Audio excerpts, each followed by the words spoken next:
Hello, hello, hello. Who have we got in the stream? Let me know if you're here so I can get interacting in the chat. We've got quite a few midfielders to talk about. Obviously, the main one being Dewsbury-Hall. But let's just get the stream started by seeing who's in. Hello, Ivan. Welcome to the stream. First one to type in the chat. Following trend, I think you usually are one of the first. So keeping up that trend. Anybody else will give it a few more seconds just to see who's here, who's watching. Hello, Ninja Gecko. And also, if you haven't dropped a like, please do, as it will help with the algorithm. And it will help more people to see this. Very intriguing news, yes. And thank you for waiting for the stream. It is very intriguing. It's very interesting, isn't it? It's a bit unexpected, a bit out of nowhere today, this one. Which is why I kind of needed to compose what I'm thinking about it, because there's a lot of different things going through my mind with it all. Including, because I mean, I did a lot. So let's speak about him in general to begin with, and how I did a lot of work on him when working on Maresca, right? So obviously I saw a lot of him because of this. I'll tell you later also my view on his role in the squad if he eventually comes. Yeah, I will definitely be opening it up to the floor to see what you guys think once I've sort of really briefly just sort of gone over how I think it will suit the squad. So, of course, I put Archie Gray down here too, because he's also had some links, but we're going to do the majority of this analysis based around Dewsbury-Hall. So, if we're talking from a Leicester perspective, under Maresca at Leicester last season, his role was here. Okay? This left 8 role, again, in a 4-3-3. See, James would be there. Again, in a 4-3-3 at Leicester, it would have looked somewhat like this. That being like Ndidi. That being Winks. That being Dewsbury-Hall. So it will look like this, and then of course, as does, inverts, splits into a 3, comes a 3-2-4-1/3-2-5 that you see nowadays a lot in the modern game. So you're looking at a left-footed 8, and he'd play from that left side. So it gives you a different dynamic, right? It gives you that left-sided 8, because as we've sort of spoke about in the past, the way I sort of envision things starting is like this, with the squad that we had available. Madueke on the right, whoever on the left, and Kunku, Sterling, Mudryk, whoever sort of takes the fancy in the end.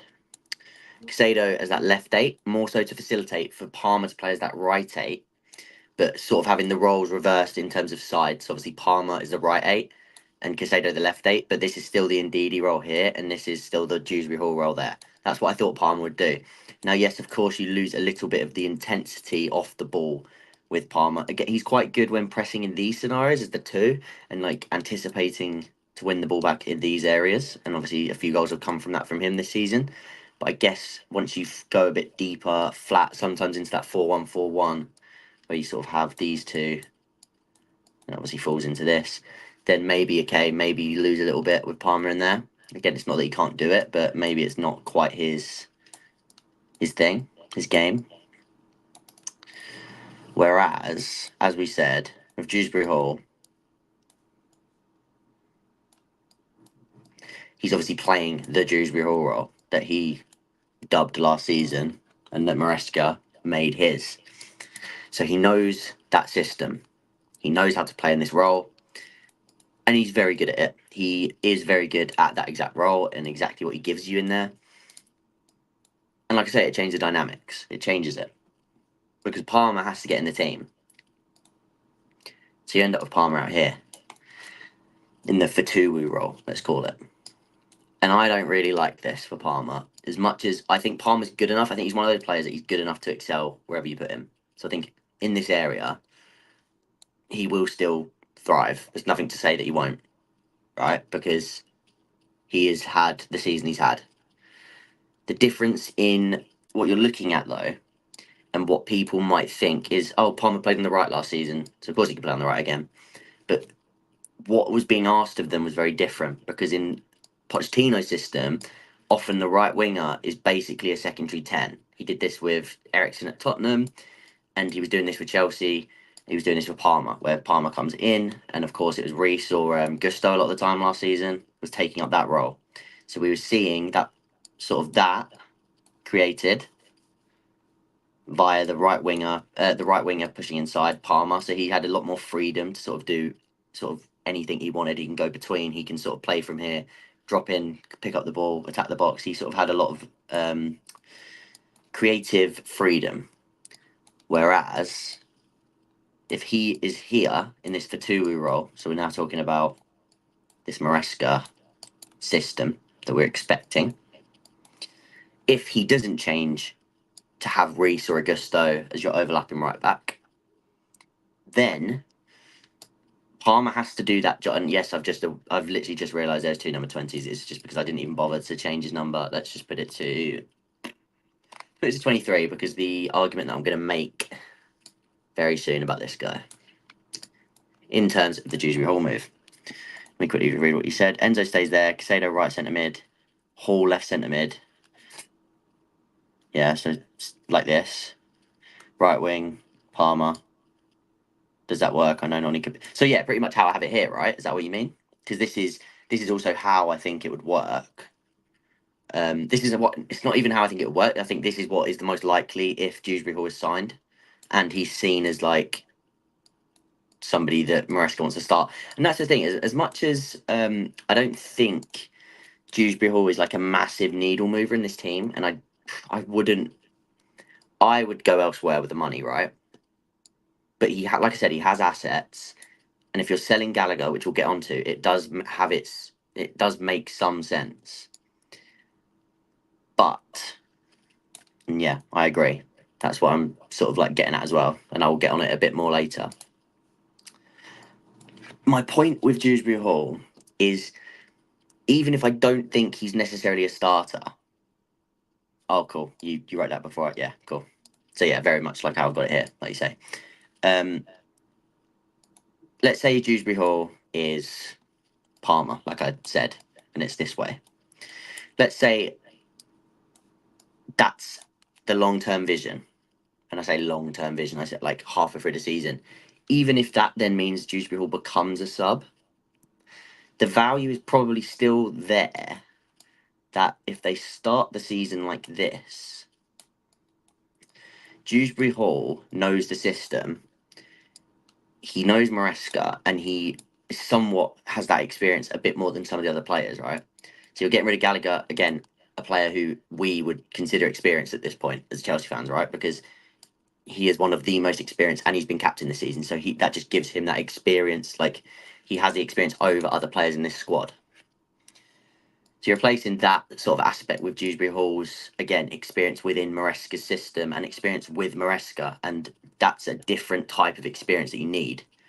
So if Dewsbury-Hall was then the catalyst for the first half of the season, and then as things sort of get better throughout the season, if injuries start to help, you get somebody like I'm going to mind blank here. What number's Lavia?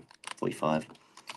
You get somebody like Lavia back, and all of a sudden you think, oh, like, he needs minutes, and then Palmer or Madueke wants minutes, and like injury starts to look better, and you start to see like Conference League minutes, and you start to think, right, now you can start to see how this works, this dynamic. Then you can start to see how this dynamic works, and this dynamic, and there's different things you can do, right?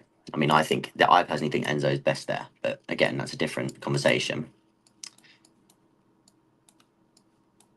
Oh no. So yeah, this is sort of what I think you could see. And I don't think you're maximising Palmer out here at all, because I think that, again, a touchline winger, I think Madueke would be perfect for this role. I said it in my video, I said it in my Maresca video, then I said it in my winners and losers video. I think Madueke in this role, to just be relentless down the wing and just literally get the ball and just attack that byline time after time after time, And then obviously he's got that, he can come inside on his left and he can unleash a shot. We've seen it this season. It's improved and he can link up and he's just relentless. He can be that relentless winger because we don't have that on the other side unless Mudryk steps up this season. So my point basically comes to, this for me is too narrow with both of these two as the wingers. So it's either Palmer's starting out here, which is likely because, like I said, if Dewsbury-Hall is seen as a starter, these two are clearly seen as starters, and they should be, then that's where Palmer fits in this team. That's where he fits. I still think he fits better in the 8, but that's in this scenario, he ends up here, which then means I don't think Nkunku works there because I think you need someone providing width. You need some sort of stretch on one side. So all of a sudden it looks like you're probably going to see Sterling start there. Again, Mudryk, I think, eventually takes that role, but I think it's going to take him time under Maresca, as I've said in my previous streams and videos.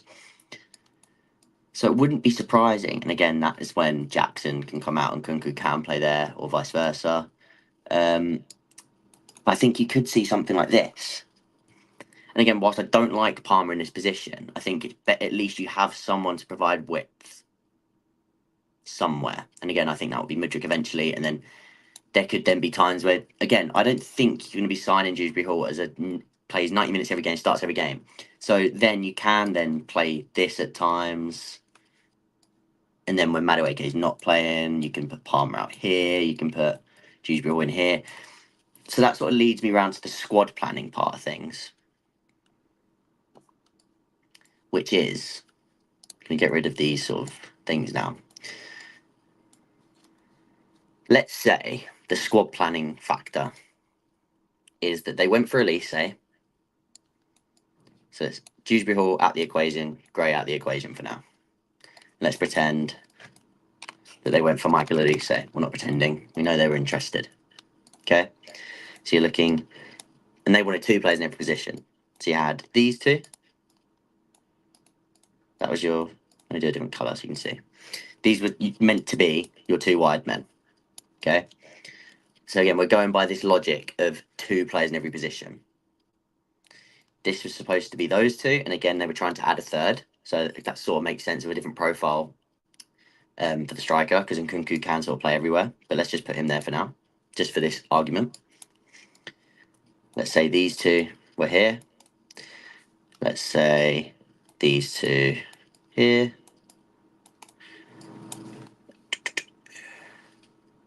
Who did I have? Can't remember. So it would have been these 2. Again, Colwell, I think, moves across multiple. But again, just for argument's sake, these 2. Again, you don't know if they're going to get sold, but these 2. Okay? Oh, yeah, in the left wing. Yeah. I was wondering why it had a massive hole there. These 2. Again, Gallagher, if he stayed, it was here. Sorry, here.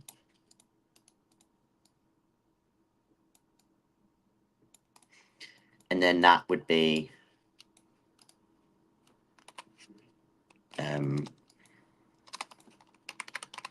Carney.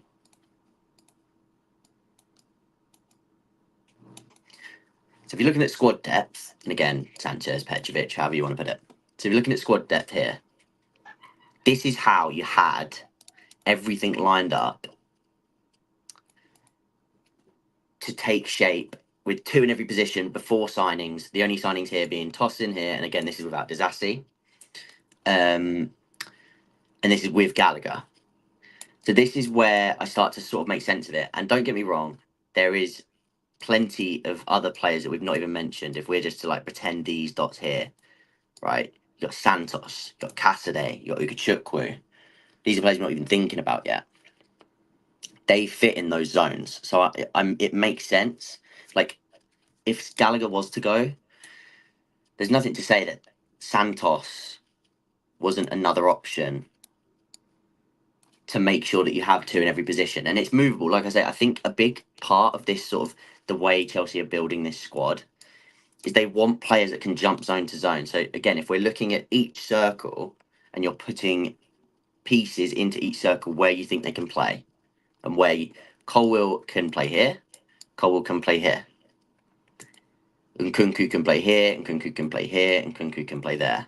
And he could even play there, but again, not ideal. Jackson can play here and here. Carney can play here, and again, sort of like he can sort of do both those 8 roles. And if you really want him to, he can go out wide. He's got it in him.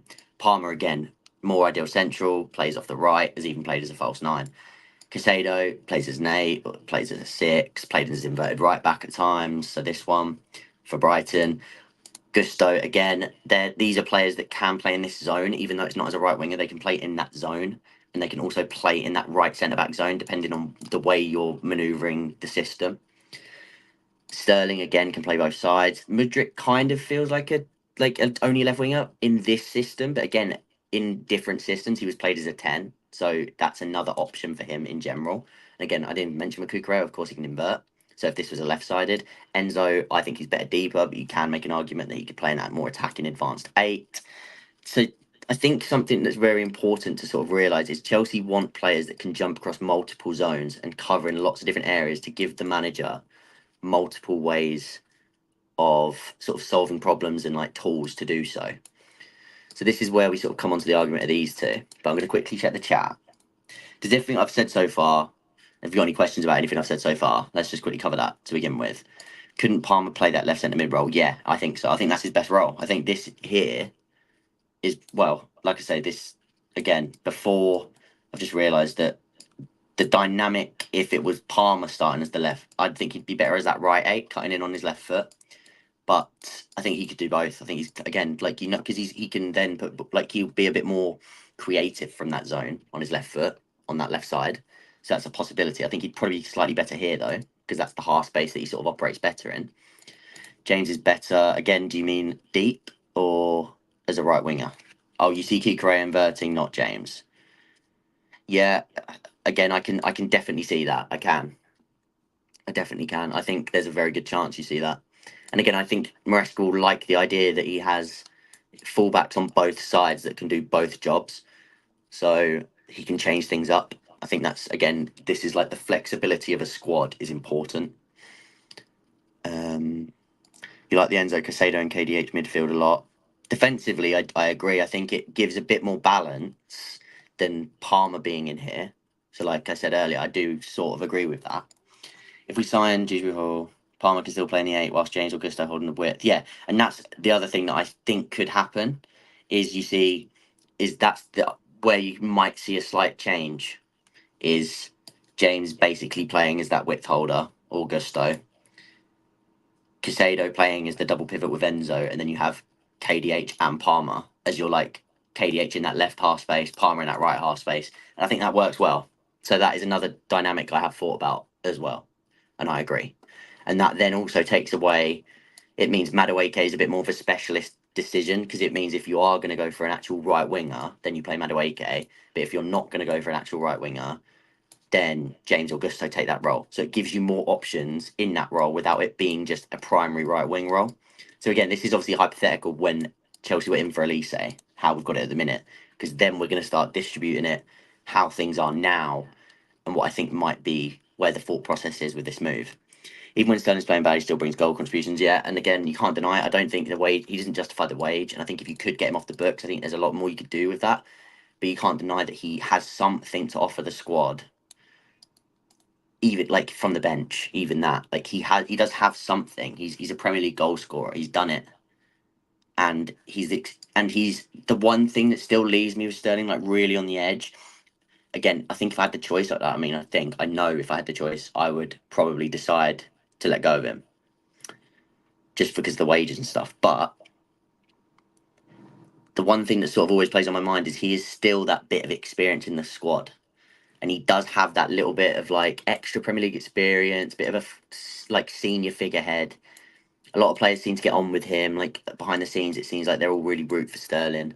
So it could just be worth having him around another year with Maresca. It really could. And I do think this is a system that you could see a little bit of a better version of Sterling. Again, maybe not completely optimal over a Mudryk. If you could give him the minutes and he could progress, I think he could do more than what Sterling could.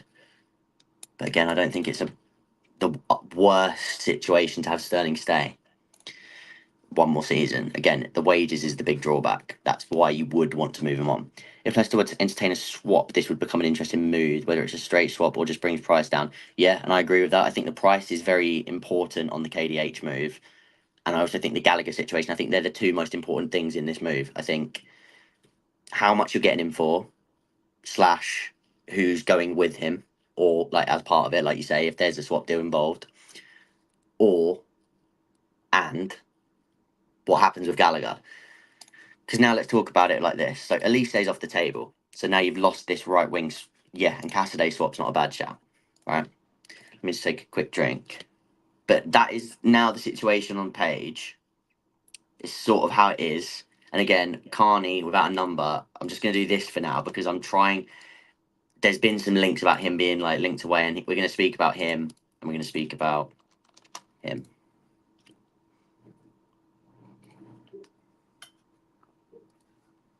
So let's say the other positions are sort of in and around 2 in each position, not too bad. Again, I think if we're looking for a left foot defender, that could be Colwell, like this. That could end up being against a Badia Shield, and Disassi could end up being quite like sort of pushed to the back, and you could end up in this circle having a Calafiori, a Hincapie, or these sorts of players. But for now, let's just leave it like this. But that's something to consider in this squad landscape. But this is the build of the squad, how it is, how we've got it. So as I say, I think as they've missed out on Elise, and I think they've, like, of course, you've then got, let's do it in this light blue, just to sort of show future. I know that sort of clashes, isn't it? No, you can see it. You've got Esteval, you've got Paez, who again I think his best role is here, but we're going to put him just on that edge there. And I'm sure I had somebody else in my mind, but I'm going to leave it there just in case for now. They're the two that I've got in my head instantly, and they are in the back of their minds. Even Paez doesn't really have to be sort of mentioned yet. If they're planning Esteval to take this eventually, that's why they've spent so much money on him, rate him that highly. That's why they're now not moving for another right winger. Elise was too good an opportunity, but now Elise's off the table. They are trusting, right, we'll wait for Esteval. I think that's an E, actually. I think it's spelled. Can't actually remember if that's spelled like that or that, which is bad. But either way, this is how it would look. And you're planning that future towards Esteval. So you're now not going to move for a right winger. So let's say Gallagher's sold. And we'll leave Carney there for now. As I said, KDH is another sort of option for these roles. Are they thinking? Yeah, I thought it was an E. Thank you. Yeah, I did think it looked wrong. So Palmer, so like I say, you're planning for the future there. Are they thinking, instead of buying a right winger, can we have Palmer move to multi roles? So he does this and this. KDH move to this role. Again, it would be opposite sides, but just for this, the sake of this squad building, let's just do it like this, just so that you know. Right? And now KDH takes there. Palmer is here, but he can also play here. And Carney, like we said, he can play here, but he can also play here. So that you're bringing in another profile like KDH who can pretty much do both those 8 roles. And if you really wanted him to, he can play as a 6. I wouldn't play him as a 6 in Maresca's system. I definitely think he's an 8, obviously. But he's one of those like midfield profiles where you can play him as a 6, 8, or 10. But in Maresca's system, it is pretty heavily these 2 roles, the 2 8s. So yeah, instead of that, you're shifting Palmer to become a right winger, whilst not completely eradicating the idea that he can still play in that 8. So it's sort of like this season where he played a bit in the 10, a bit in the right. You sort of, by signing KDH instead of a right winger, because if you sign just an out-and-out specialist right winger, you have Madueke, another right wing that you've signed, and then Esteban in the future. You have 3 in that position. And then you'd have Palmer, who is stuck to that number 8. He has to play there. And if Carney's injured, then you don't have that option. So what I think they're sort of doing is having, again, they're trying to make it that these players can jump across multiple roles in a fluid manner. So if KDH plays here, Palmer plays here. If KDH doesn't play, Palmer plays in there, Madueke plays in here. Like I said, I think they're trying to make it that they can have players jump across roles. And again, that's where that still works, because now, take Esteval out, you've now got 2 players in every position again, but instead of signing a right winger, you've signed Dewsbury-Hall. And again, like I said earlier, I think it has its positives in the sense of adding an experienced player that's worked with Maresca. So I think these are separate factors that make it a good deal. Again, depending on price. So that's sort of where I think that process is going. And again, this isn't like, this is 2 players in every position. That's not to say every player's involved here. Like, I haven't mentioned Dazassi. Where will Archie play? Where would Archie play? We're going to get onto that. We're going to speak about him in a minute, because I don't think you sign both these players, right? So this is like the Dewsbury-Hall sort of sector that I'm thinking. And again, Carney's been linked away, Gallagher's been linked away. But then if Gallagher is sold, then you sign Dewsbury-Hall and you still move Palmer to a right winger, then maybe Santos does stay. And then that's your other option there. So there's definitely options in these roles for it to still work, and for you to still have 2 players sort of in every position at a high level.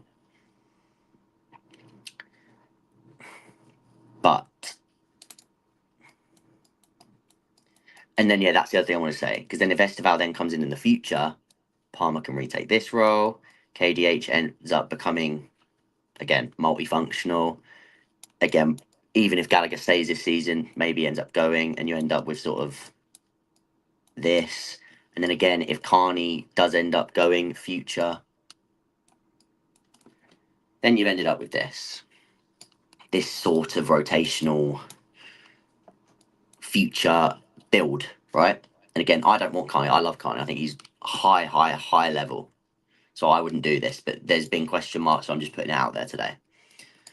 But that's the questions you want to ask with these 2, especially with these 2 big signings that have been sort of touted for the future.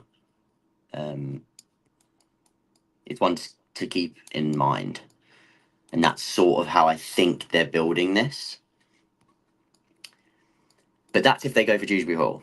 So like I say, Dewsbury-Hall instead of a right winger. That's how I'm sort of looking at it, rejigging a few pieces. The other thing to then take into account, though, is that they apparently still want a left winger or a right-footed winger. So whether that's a left winger or a right winger, but just a right-footed winger that can play maybe both sides. Again, probably like a Sterling, that they want to be able to play both sides, a younger version. But again, that adds another body either here or here. So again, you end up with a bit of rejigging. Does Gallagher get sold? Do they see Carney as that? Do they see Palmer as that? Do they see Sterling as that? And then do they sign a new left winger? And then you have it like this. And then you have it where Palmer is basically the starter. And again, KDH, he's like the 3rd choice in either of those roles. So if he plays either one of those as like as the backup choice to either Palmer or the backup choice to Casado. So again, it all depends on how you build this team. But there's different ways that I think they could rejig that around in every single scenario. Like I said, I think that's what they actually want. I think they want players that don't feel blocked by having too many players ahead of them in the pecking order in so many positions, which is why I think they want players that can play multiple roles. How did I have it? Like this. So then let's talk about Gray, because this is where my other argument comes from now, right? So Gray, in my opinion, again, I think this is probably his. I would say he's more of the defensive 8 or 6, right? Because Gray's a funny one. He's one of those players for me that he could play. Again, he's so multifunctional. He can play in the 6, he can play in the 8. He could even do a job in the 10. But he's played both fullback roles this season, and he's inverted from right back a lot, right?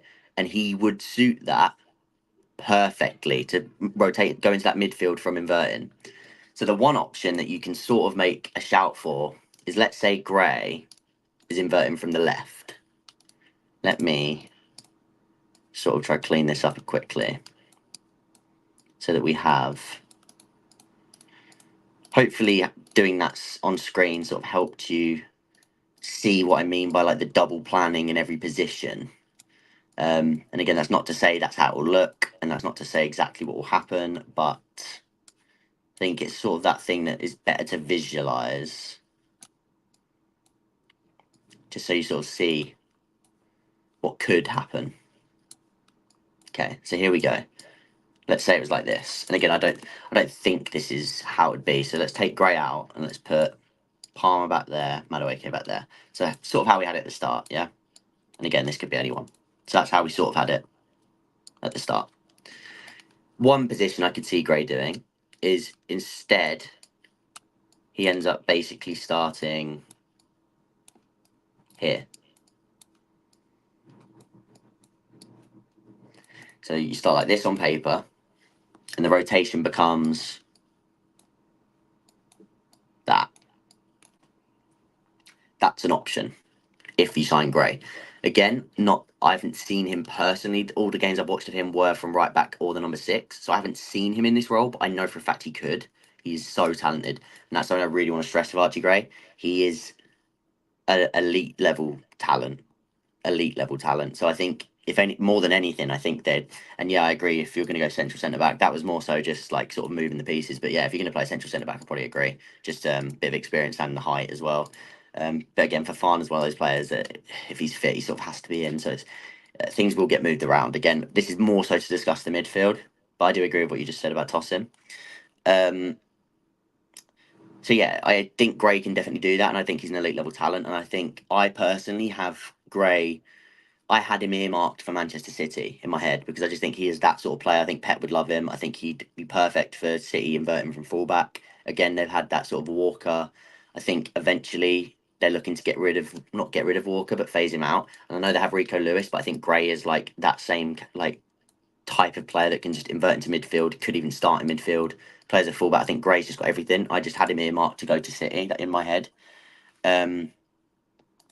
We'll talk about Kellyman in a more attack-based stream in a few, maybe in next week, because I need to do some little bit of extra research on Kellyman, and I've been doing a lot of work on Gui, the striker from Barcelona. So I want to just finalise that research before I speak on them both, and I'll speak on them both in a live stream, and I'll probably do a video on them too. Maybe do them in a package, sort of both that do them in a video together, maybe. But yeah, so that's one option for Gray. And here, how good is Gray defensively as a right back, left back? Again, left back, not seen it. So that would be something to somewhat think about. One thing is with Gray, he's got a very good like frame for a defense, like for that sort of area.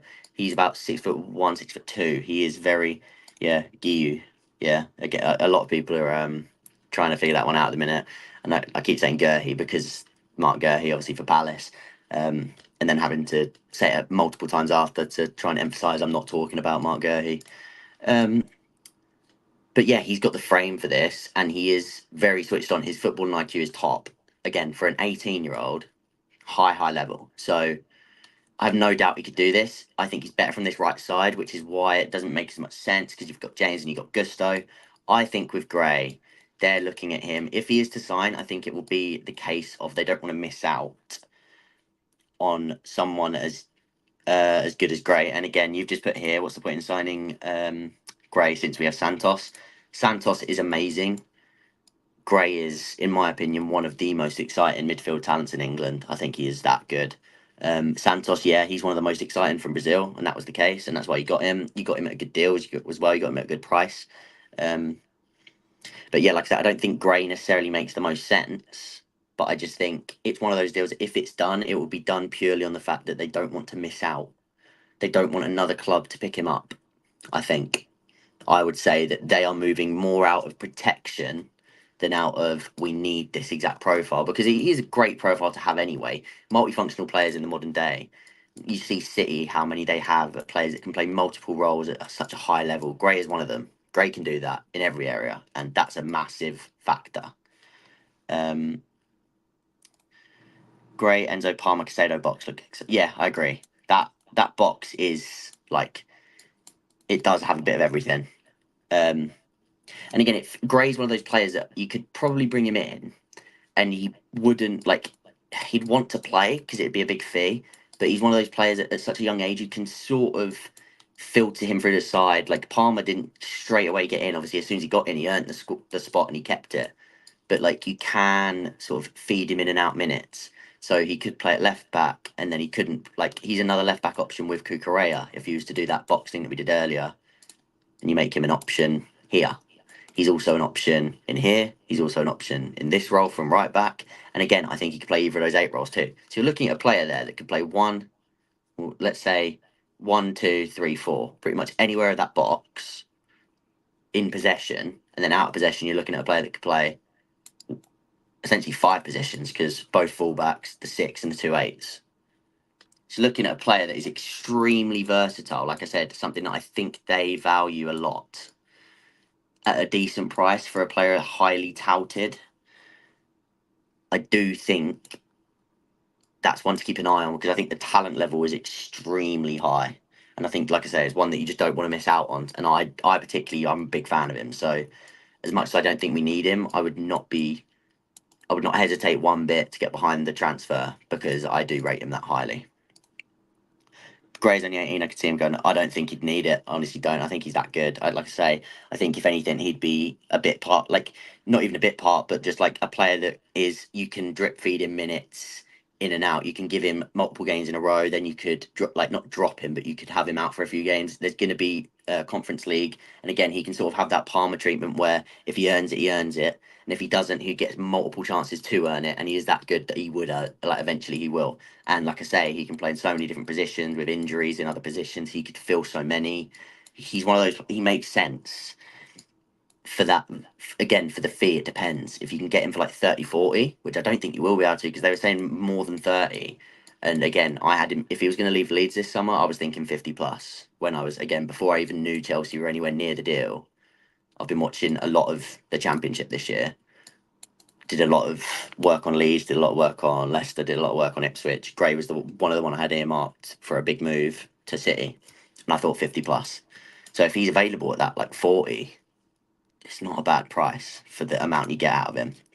Sorry, a bit behind on the stream, but considering how much our players in this squad can interchange positions, I really hope the manager allows the team to have a relationist set up. Yeah, again, Maresca's not overly known for it, but what I would say is like, it's not completely out of the question because against low blocks, especially if let's say Reece was playing in that like inverted role, often what you'd see is that inverted right back often actually push up and sort of become that 10 as well. So they have multiple roles to play, and relationist in that sense of being able to move across 2-3 zones again depending on the team. Wide interchanges, that's something that we sort of saw last season. Again, it was Dewsbury-Hall a lot of the time with Mavididi. He'd start in that 8, say this is Mavididi, and then they'd sort of make that interchange where Dewsbury-Hall would run into here, Mavididi would run into here, and that sort of like relational phase. Again, it's not as often as like these relational heavy managers like a Motta who actually talks about the relational phase as its own phase of the game. But yeah, I agree. It would be nice to see with the amount of like high-end players you've got that can move across zones. Kukureya switching the invert role based on how play works out, and maybe James even fulfilling right back, centre mid, right wing, all based on how.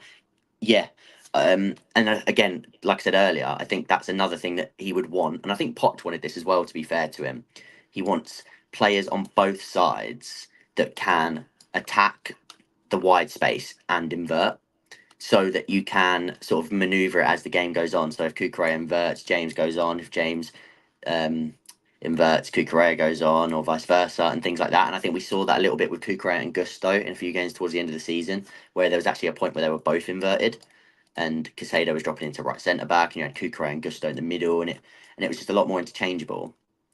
So that is definitely, yeah, I definitely agree with what you're saying. Obviously, wouldn't happen and wouldn't want it to happen, but could James start as an 8? He could, but no, I don't think that's going to happen. No, I haven't seen any further news on a goalkeeper as of yet. I think it looks like Sanchez is probably going to start the season there, and then maybe it's one of those ones where after some pre-season games and after a bit more work, maybe they end up thinking, let's go for one. But I don't think we're going to see anything about a goalkeeper till we've seen a bit of pre-season. Again, I could be wrong, but that's just a guess. But yeah, with Archie Gray, as I said, can play both those roles, and I think that would be brilliant for him to sort of be in there alongside Enzo, or Casado, or Lavia, whoever. But let's also not write off the idea of him playing as an 8, right? Because I think he does that role again at an extremely high level. And something I also didn't speak. Let's do it like this. Let's have Gray there. Palmer out on the right. Again, not what I think's ideal. Casado in there. And then we'll have Reece inverted into there.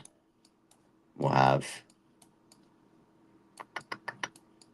Who's missing? Oh, Fofana. Yeah, so it'd be like this. If he used to play in that sort of Palmer 8 role. And again, if you're talking about... They'd, like KDH, he'd be on that side. But let's just talk about these two in that role. Gray can do that at a high level. And another reason I wanted to speak, so I wanted to also take this back to Dewsbury-Hall. So again, just for the sake of it, we're going to put it that side. Just because if we're talking more about Dewsbury-Hall, he's more factored to that side. If you watched my video not long ago, the Maresca video, you'll know that the 8s often, so let's talk about in possession. Let's say that you're making this really narrow pivot. You've got these 3 playing on the ball. Often what you would see, these spaces are for those 8s to receive. You've got those spaces, and then of course you've got that box. So it's their job to almost move accordingly to receive the ball. They are, as I described them, they're seen as the receivers of this team, which is why I don't really want Enzo in this role, because I see him as more of a passer and progressor than a receiver. Whereas KDH knows that role. He'll drop into here, allow him to stretch play, drop deep into there, pick up the ball.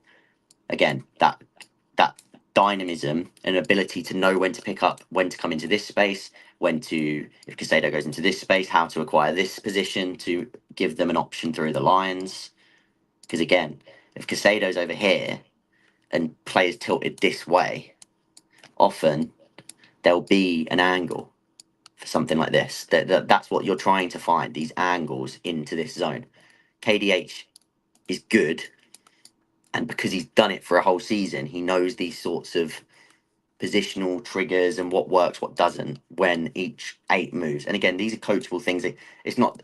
This is why I think it could be a good deal to start the season. I think it also could just be a savvy move for the first half of season where you have somebody who knows the system, and then you start to allow Palmer to play that role a bit more as the season goes on. As he did this season, he started to play a bit more centrally as the season went on, mainly due to injuries, but it still happened. So those are like I say, those are the roles. Those are the areas sort of that they have to receive in, and Dewsbury-Hall does that well. And again, Gray is another player that I think could easily do that well. I think as a receiver, he's got the frame for it. He's very press resistant. So if he's dropping in here to receive the ball, and that ball comes into him, he's going to be able to turn. He's going to be able to get his way out of this area. He's going to drive with the ball, and same as KDH.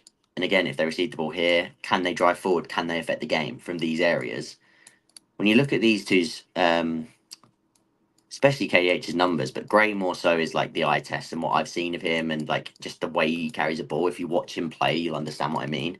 If you go and watch a few Leeds games or even just some highlights, you'll be able to tell with how he runs with the ball. They are good carriers.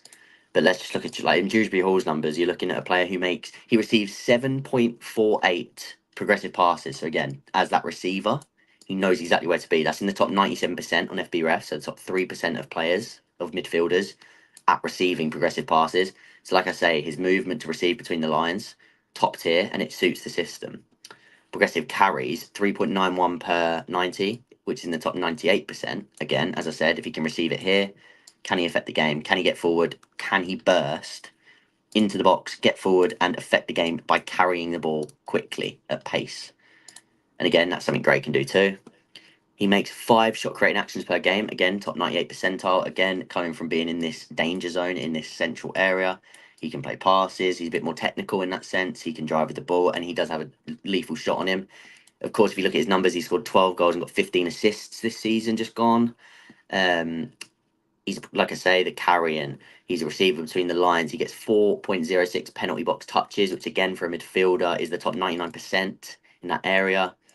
So, in my opinion, you're looking at a player that, yes, in the things that he does offer you in terms of his best assets all come within suit in the system. Like I say, he's going to be that receiver between the lines. He's going to be direct and get the ball forward. He's going to carry. He's going to be energetic, and he's going to add that.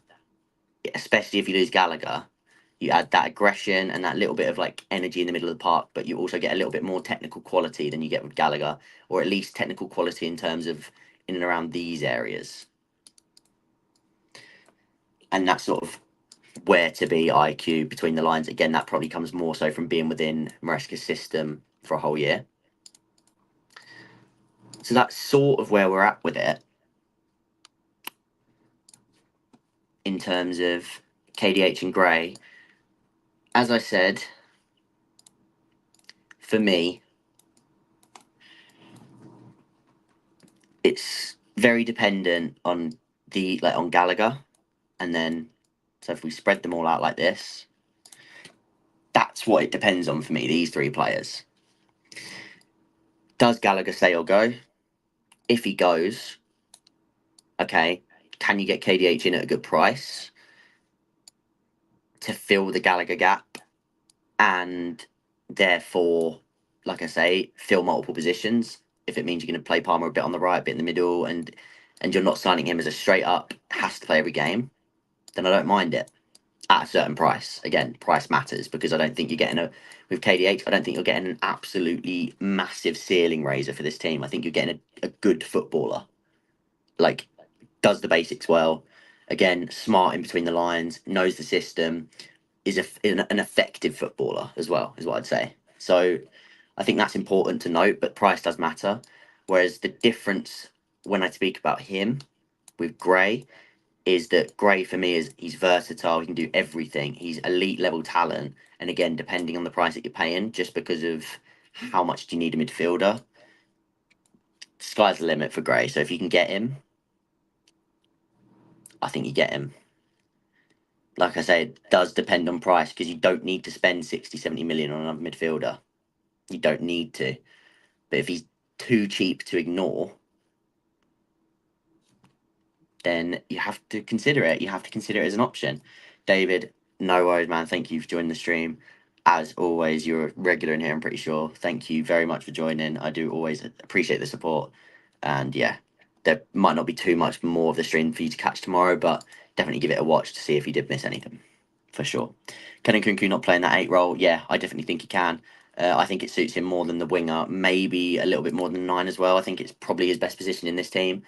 And again, I said this on a stream earlier when I was talking to a few other people in a different stream, not on my own.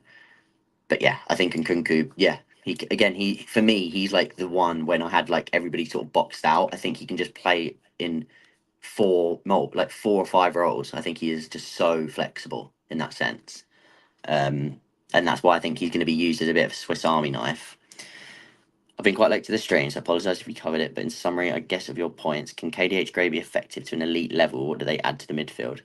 Yeah, so I think you may have typed this just before I sort of said like their set of abilities. Like I say, I think KDH is just an astute footballer. He's effective, good between the lines, clever, good receiver and good carrier. And again, he adds that little bit extra quality than a Gallagher in terms of passing and final ball in and around the box. Like he had a good goal scoring and assist year. I think he got 15 assists, like I said. So that adds a little bit in there. So he adds a little bit of that from midfield over Gallagher, whilst a little bit worse out of possession, but still a very big strength of his is just that energy. So I think, again, if the comparison is Gallagher for KDH and you're basically making a profit, because obviously Gallagher is pure profit and so you got to look at it like 50 million for Gallagher, but then you go and say you get KDH for 30 or 35, or you get him like 25 plus a player or whatever. Then again, like, is the value there for what you're getting? Possibly it is. Whereas with Gray, like I said, I think he can be effective to an elite level in many different areas. So again, depending on price and how much you want a player of that ilk and that skill set, then yeah, I think he's one of those ones where it's a tough one to miss out on if other teams go for him. So again, depending on price, he is an elite one. He is definitely a top tier player, who I've said about for a while now, and I will not stop because he is very, very good. But yeah, unless you got any more questions, I'm going to give like 2 or 3 more minutes for a few more questions in the chat. But the main things like I wanted to touch on, like I say, I think these two are sort of being planned for as parts of those squad build. I do recommend if you're new to the stream, you once this is finished, you go and rewatch the section where I had everybody split and we were showing how 2 players can play in every position. I think that's a very important part of the stream, how we had it and how we was talking about how players can jump across different zones, because I think that's very important with the way we're building this squad. I think that's the main thing to take away from this stream. Like I said about how Palmer can play the 8 and the 10, the 8 and the right wing, and Sterling can play both sides, and Jackson can play on the left if you want him to, and Nkunku can play pretty much everywhere. Enzo, Casado, inverted fullbacks, both sides. Like I think it's really important to sort of look at that part of the squad build when you're taking it into account. But yeah, I think. Thank you, James. Thank you a lot. Thanks for the support and the kind words. I always do mean a lot, and the support always helps the channel as it continues to grow. If we can only sign one of KDH Gray, who do you think is a better option and makes more sense? See, that's so tough because it's like I say, I think who's the better option? It's Gray, because I think you're getting more for your money, and I think you're optimizing your ceiling. Who makes the most sense, like really quick impact? And again, if you sell Gallagher, then KDH does make sense as a replacement for Gallagher. And again, depending how cheap you can get that price down and how you're going to use him, because that also matters for me, right? If you sign KDH as a starter and like a guaranteed starter, no matter how he's playing, like you're signing him for that role, and he is being signed because he is going to be the left starting number 8, then I wouldn't like it as much. But if you're signing him as an option, like a Gallagher option, and your actual team, like long term, that you're sort of viewing is this still, or like later in the season, you're sort of viewing, let's just say that for now. And with KDH available to fill multiple roles and be sort of one of those players that does a job, then I like it. Don't mind it at that point.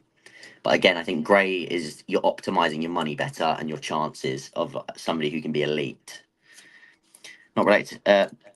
Start with this one, then I'll get on to you, Ninja Gecko. Before you stop, can I ask for an early prediction for next season? I feel like I keep changing, but I'm gonna go like, I need to see the rest of the window unfold. But I thought I did think we were gonna end up with someone like Elise, who I think would have helped a lot. So I am gonna say, like, with a bit of integration area, like with a bit of integration time needed, I am gonna say 5th.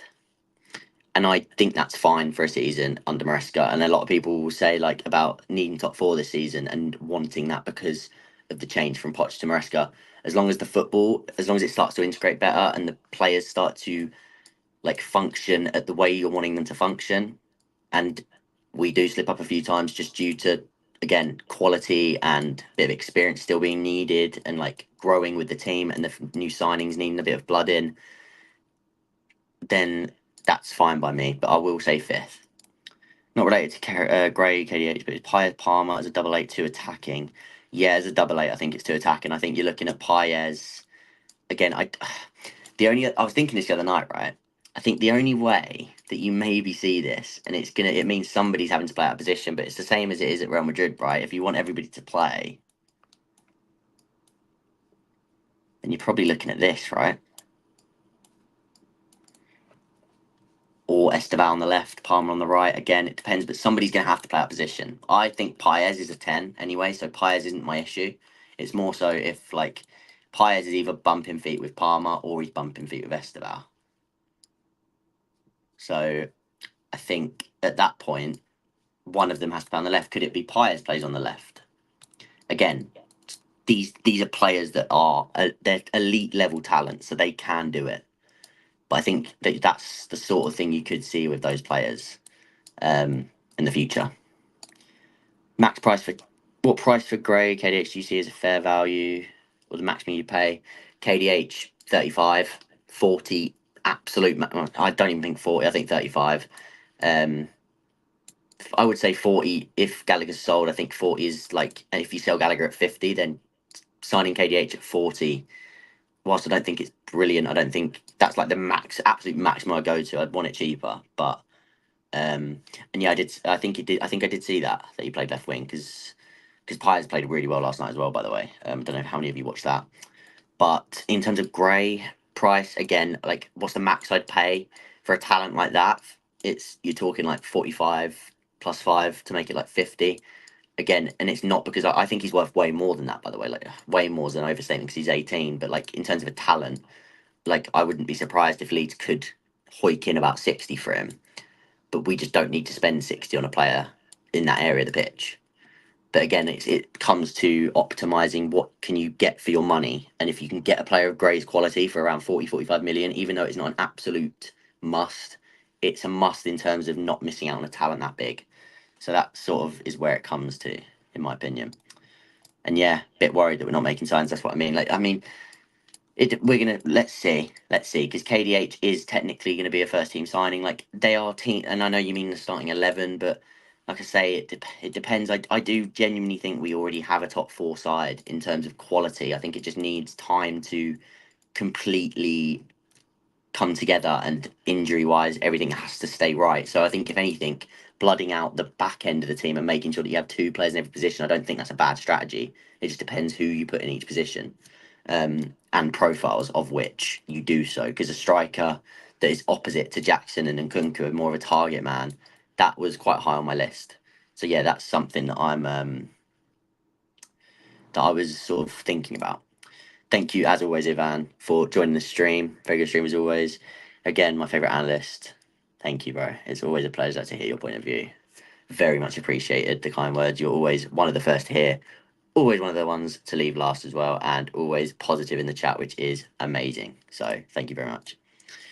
Wouldn't surprise me if we return for Osimhen. That would be the dream. That would be the dream, but don't want to get ahead of myself on that one. And as I said, I think I did see that. On that note, we're going to end the stream there. If you didn't see all of the stream, I do recommend you go back and watch the start of the stream where I was talking about each position and how there's 2 in every position and the squad building aspect of the team. A bit more of what I thought of the KDH deal. Bit about Archie Gray, as I said, throughout all, and how I think it could all come together. But as always, thank you all for joining. If you haven't left a like and you are still in here, please do drop a like, because it does help me out and it does help out the channel to progress and to push these videos out to other people. So thank you very much, everybody, for joining, and we'll see you again. I'm going to leave it on Ninja Gecko's thing here, saying he thinks we should go for Gray and thanking us for the stream, and I thank you for joining. So thank you everyone for joining, and we will be back next time. Good night, Raji. Next time. Tomorrow we will have a video about the Euros out. It's got my power rankings for all 24 teams through the Euros, where I've been writing reports about them. It's got a bit of tactical analysis on every single team. So do check that out. Do drop that a like, and we'll be back with more Chelsea analysis at some point next week. So thank you, everybody, and I'll see you guys next time.